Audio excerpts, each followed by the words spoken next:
ছোটোবেলার কথা মনে পড়ে গেল। আমাদের গ্রামের বাড়িতে তাল গাছ আছে, আর তাল গাছের সামনে একটা বড় পুকুর আছে। তাল গাছ থেকে তালগুলো পুকুরের জলে পড়তো। আমি আর দিদা গিয়ে তাল কুড়াতাম। প্রত্যেকবারে মা তাল পাঠাতো আর ফুরুলিও পাঠাতো। এবারে মায়ের শরীরটা খারাপ, তাই তাল বা ফুরুলি কিছুই পাঠাতে পারিনি।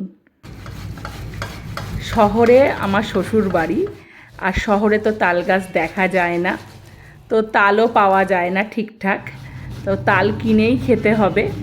তো আমি বললাম, আমাদের পাশে একটা দাদা সবজির বিজনেস করে, যে আমি বললাম যে তুমি একটা আমাকে তাল এনে দিতে পারবে অশোকদা?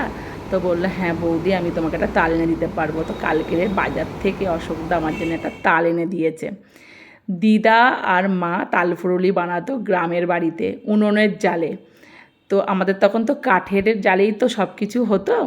তো দিদা যখন কড়ার থেকে তাল ফুরুলিগুলো নামাতো, নিমেষেই আমরা খেয়ে ফেলতাম, এত টেস্টি হতো। মা আর দিদার মতন আমি বানাতে পারবো কি জানি না, তবে চেষ্টা করব মা আর দিদার মতন সুন্দর তাল ফুরুলি বানানোর জন্যে। তো দেখা যাক কতটা আমি তাল ফুরুলি সুন্দর বানাতে পারি মা আর দিদার মতন। তো দিদার হাতের তাল ফুরুলি খুব খুব টেস্ট হতো, এত ভালো লাগতো। তো চলো দেখি তাল ফুরুলি কীভাবে বানাই আর কতটাই বা টেস্ট হয়। কড়াইতে এখন তেল দিচ্ছি, সাদা তেল, বেশ অনেকটাই তেল দেব।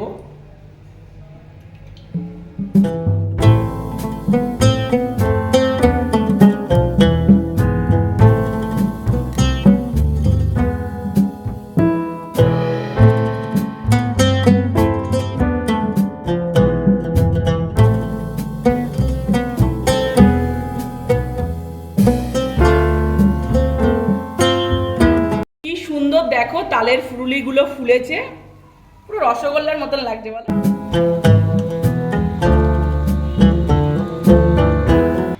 আর দেখুন তাল ফুরুলিটা কতটা নরম আর সফট হয়েছে।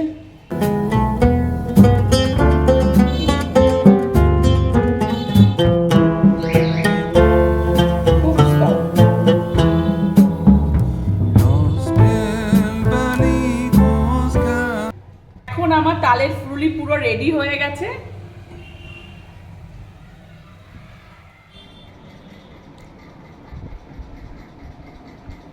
দারুণ হয়েছে খেতে।